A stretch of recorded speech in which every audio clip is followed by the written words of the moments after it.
Hyderabad JRC convention లో జరిగిన స్వర్గీయ రోసయ్య వైకుంఠ సమారాధన సంస్మరణ సభలో కాంగ్రెస్ ముఖ్య నేతలు నాయకులు భారీ సంఖ్యలో పాల్గొన్నారు. వారికి రోసయ్యతో ఉన్న అనుభవాలని వేదికపై మాట్లాడుతూ గుర్తు చేసుకున్నారు. తెలంగాణ పీసీసీ చీఫ్ రేవంత్ రెడ్డి మాట్లాడుతూ అందరూ మహానాయకులకు ఇచ్చినట్టు రోసయ్య విగ్రహం ఏర్పాటుకు హైదరాబాద్ లో స్థలాన్ని ఇవ్వాలని కేసీఆర్ ను కోరారు.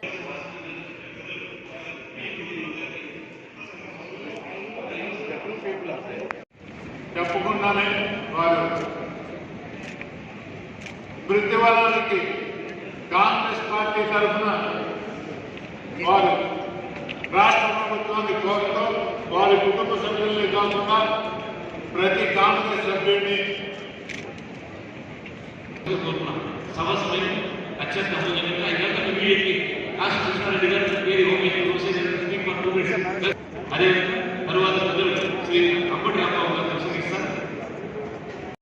మహాదేవం నాభిచయం మహేశ్వరం హృదయం శంకరం జ్ఞేయం కంఠే శివధ్వజం భుజాగ్రే సూరపాణం చమధే కమాంగనాశనం శ్రీకంఠం వామసద్భుజం తన్మధ్యే ఈశ్వరం ప్రోక్తం తదాగ్రే భారతీ ప్రియం కథే దేశ వరద్వంశ కట్యే చైవం మహేశ్వరం బహికంఠ పశుపదే సదాశివం త్రిపుండం ధార్యేమ.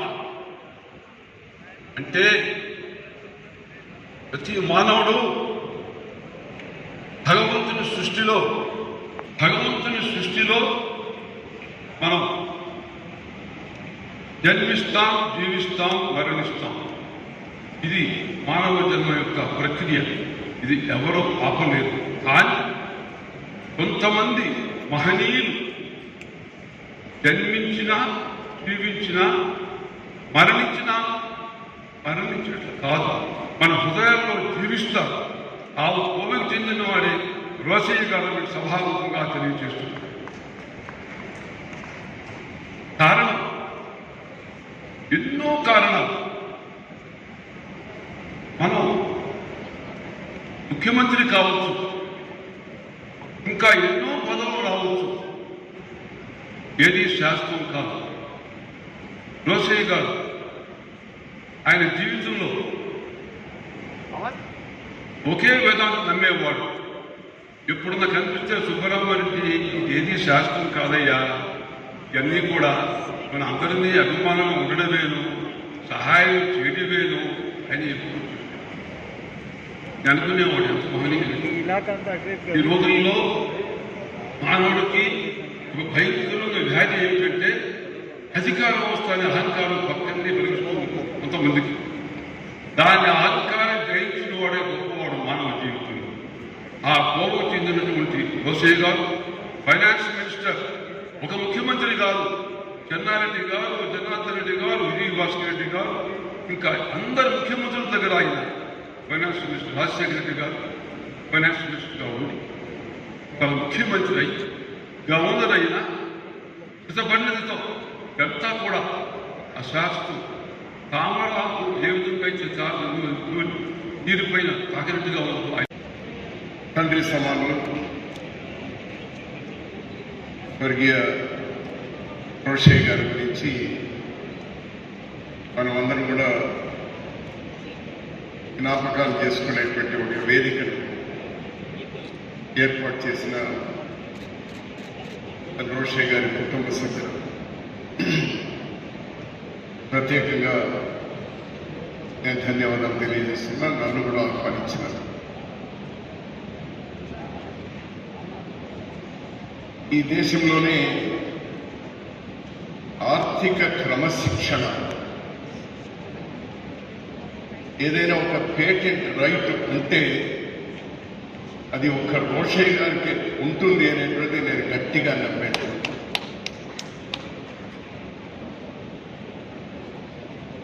ఈరోజు ప్రభుత్వంలో ఆ శాఖకు ఆర్థిక శాఖ అనే దానికంటే రోసయ్య శాఖ అంటే ఇంకా బాగా ఉంటుందేమో అని నేను అనుకుంటా ఉన్నాను. మామూలుగా దిగిపోయేటువంటి ప్రభుత్వాలు ఖాళీ కుండల్లో లేక చిల్లు పడినటువంటి కుండల్లో కొత్త ప్రభుత్వాలకు ఇస్తారు. కానీ రోషయ్య గారు మాత్రం నిండు కుండ కాకపోయినా ఆ కుండలో పైసలు ఉంచే వచ్చే ప్రభుత్వానికి ఇచ్చినటువంటి ఒక ఆర్థిక శాఖ మంత్రి ఉన్నారంటే అది రోషయ్య గారు అని మళ్ళీ ప్రత్యేకంగా చెప్పాల్సినటువంటి అవసరం. అందరి దగ్గర వారు వీరు కాదు, అందరి దగ్గర మంచి పేరు సంపాదించుకొని రాజకీయాల్లో ఎమ్మెల్సీ, ఎమ్మెల్యే, ఎంపీ, రాష్ట్ర మంత్రి, ముఖ్యమంత్రి, గవర్నర్ అన్ని పదవులు కూడా ఒక్క 2-3 రెలవెంట్ పాయింట్స్ గుర్తు చేసుకుంటూ నాకు ఇచ్చిన అవకాశాన్ని వాడుకుంటాను. ఒకటి, ఇందాక తెలంగాణ పిసిసి అధ్యక్షుడు రేవంత్ రెడ్డి గారు చెప్పిన పాయింట్, ఒక పిసిసి ప్రెసిడెంట్ గా పనిచేసి మళ్ళీ వెంటనే అదే పిసిసి ఆఫీసులో ఒక స్పోక్స్ పర్సన్ గా ఆయన ఎటువంటి భేషజాలు లేకుండా స్వీకరించారనే దాంట్లో ఏ విధమైన సందేహం లేదు. కానీ నా అదృష్టం కొద్దీ అందులో నేను ఒక చిన్న చిరుపాత్ర పోషించాను. ఆ విషయాన్ని నేను సగర్వంగా చెప్పుకోగలుగుతున్నాను. అప్పుడు స్వర్గీయ వైఎస్ రాజశేఖర రెడ్డి గారు మనకి ఈ సమయంలో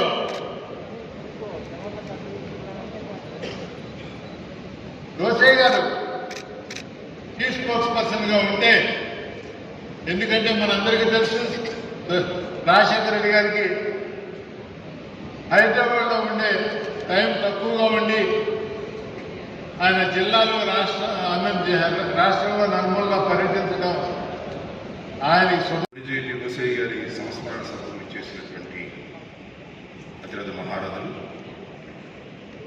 దురదృష్టం కొణిజేటి రోషయ్య గారి లాంటి అరుదైన రాజకీయ నాయకులు మరణించడం, వారి సంతాప సభలో మాట్లాడడం దురదృష్టకరం భావిస్తున్నాను. ఏది ఏమైనా పుట్టిన వారు ఎప్పటికైనా గిట్టక తప్పదు. కానీ రోషయ్య గారు నాకు తెలిసినంతవరకు రాజకీయంగా, కుటుంబపరంగా పరిపూర్ణమైన జీవితాన్ని అనుభవించి ఆయన మరణించారు. ఒక విధంగా ఆయన జీవితం చాలా ఆదర్శప్రాయమైనటువంటి జీవితం. చాలా మంది పెద్దలు చెప్పారు, బహుశా రాజకీయాల్లో ఆయన చెయ్యని పదవంటూ ఏమీ లేదు. శాసనసభ్యుడి దగ్గర నుంచి ముఖ్యమంత్రి పదవి వరకు, పార్లమెంటు సభ్యులుగా, ఎమ్మెల్సీగా, గవర్నర్గా అనేక ఉన్నతమైన పదవులు నిర్వహించినటువంటి మహానుభావులు. వారు మా జిల్లా అవడం నాకు చాలా గర్వకారణం. మా పక్క గ్రామం కావటం మరింత గర్వకారణం.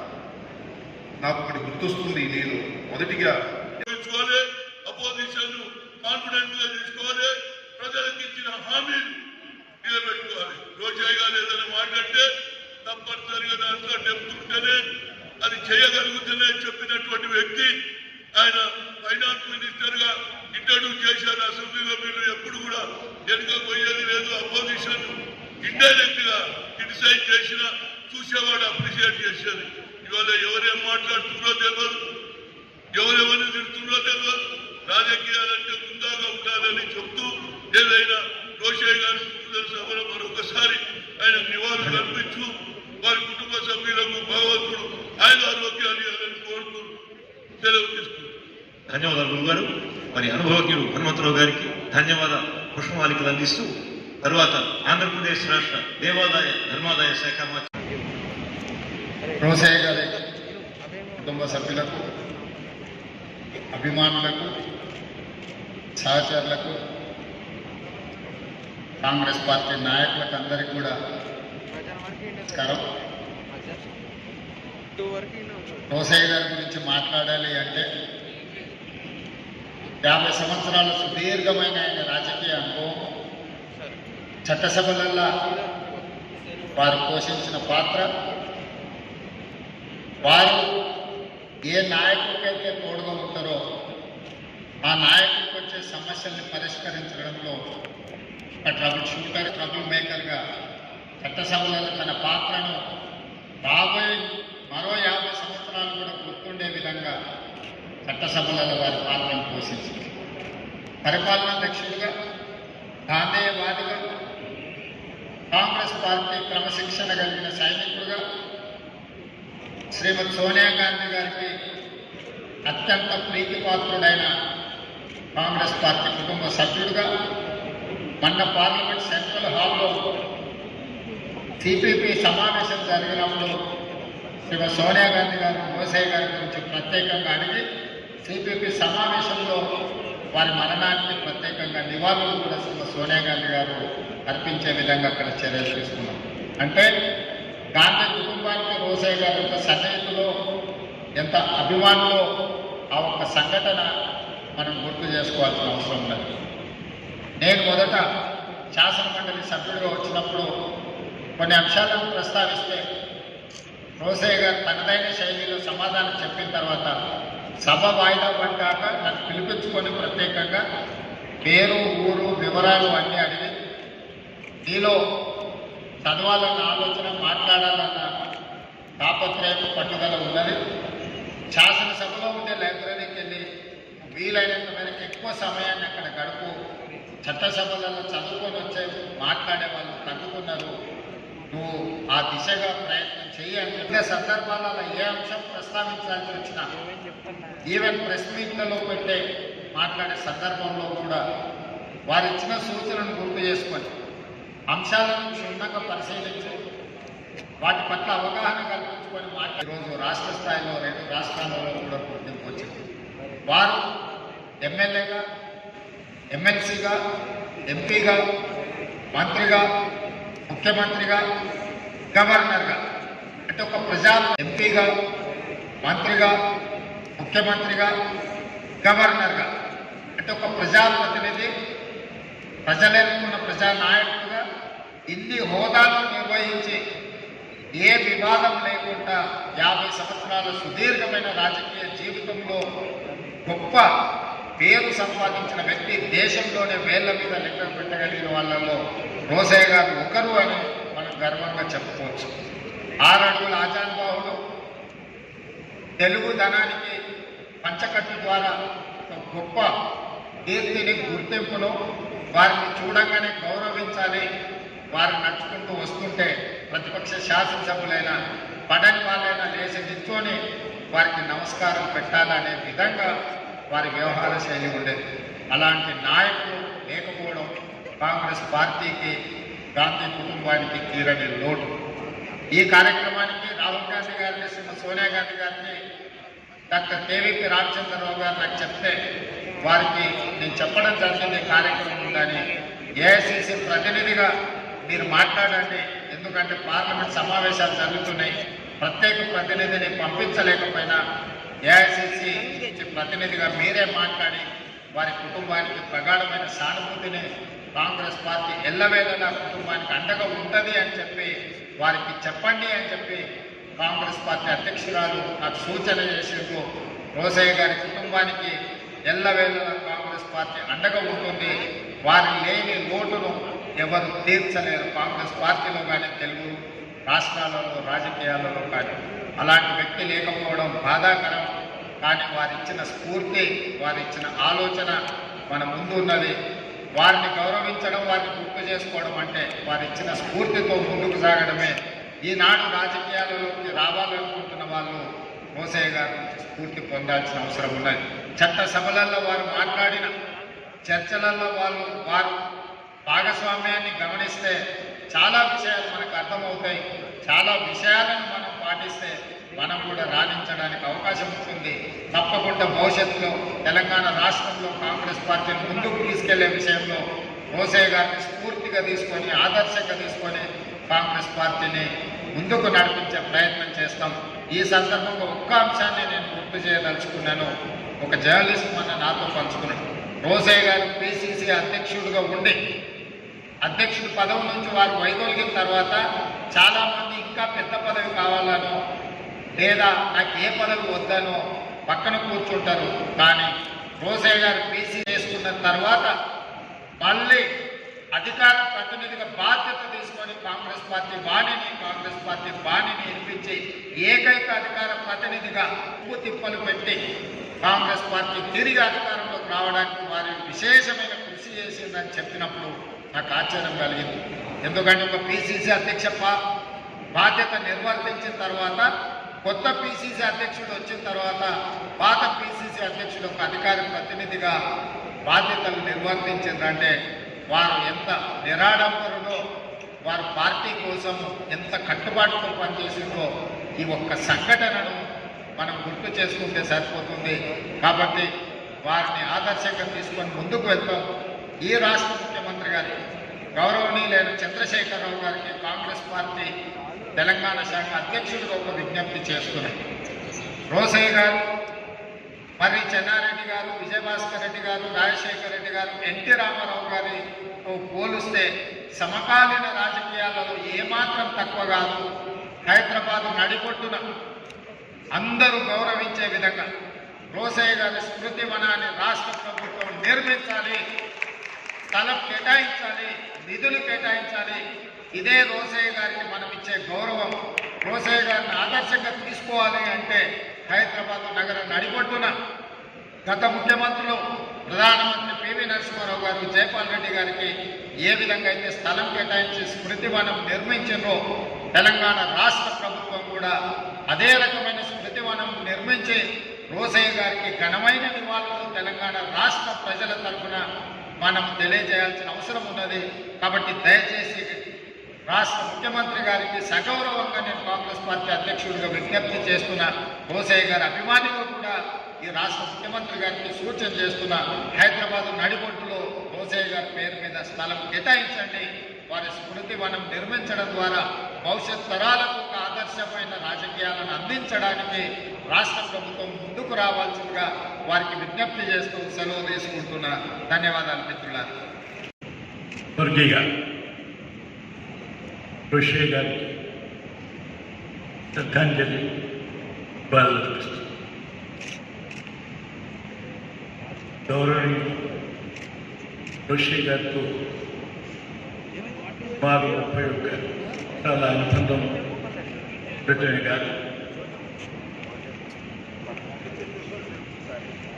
15-20 సంవత్సరాలు చాలా విజయభాస్కర్ రెడ్డి గారి క్యాబినెట్లో, రాజశేఖర రెడ్డి గారి క్యాబినెట్లో సహచరులుగా మేము పనిచేయడంతో పాటు అనేక ఉపసంఘాల్లో గంటల కొద్దీ పెంచి పరిపాలనకు అవసరమైన విధంగా మార్పులు చేర్పులు చేయటం, లేక సంస్కరించడంలో ఎంతో పాత్రని నిర్వహించినటువంటి విషయాన్ని రోజు గుర్తు తెచ్చుకుంటాం.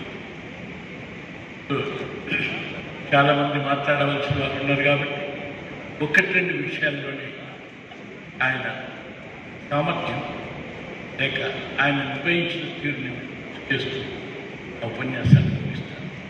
ముఖ్యంగా ఒకటి గుర్తు చేస్తున్నాను. నేను మంత్రిగా కౌన్సిల్లో వారు విపక్ష నేతగా ఒకరోజు సుమారు రాత్రి 7-8 గంటల నుంచి 1 గంట వరకు ప్రశ్నల పరంపరతో నన్ను అనేక రకాల ప్రశ్నలు, అనేక రకాల సమస్యలకు సమాధానాలు రాబట్టడానికి జరిగినటువంటి తీరు మరవరానది. సుమారు 3-4 గంటల తర్వాత ఆఖరిగా నన్ను అభినందించి ఆశీర్వదించి ఆ సభని సమాప్తి చేయటం జరిగినటువంటి విషయాన్ని ఇక్కడ ఉన్న మీ అందరికీ తెలవకపోవచ్చు. ఇది 1983 అంటే 39 సంవత్సరాల క్రితం జరిగినటువంటి ఘటన అని ఒకసారి నేను గుర్తు చేసుకుంటూ స్మరించుకుంటూ చేస్తున్నాను. ఆ తర్వాత ఆయన గురించి తెలియనటువంటి మీరు వారు ఎవరు లేరు. 4 సార్లు మండలి సభ్యుడిగా, శాసనసభ్యుడిగా 2 పర్యాయాలు, గవర్నర్గా, ముఖ్యమంత్రిగా దీర్ఘకాలం. Please like and share, subscribe to BCN Telugu News. Please like, share and subscribe to BCN Telugu News.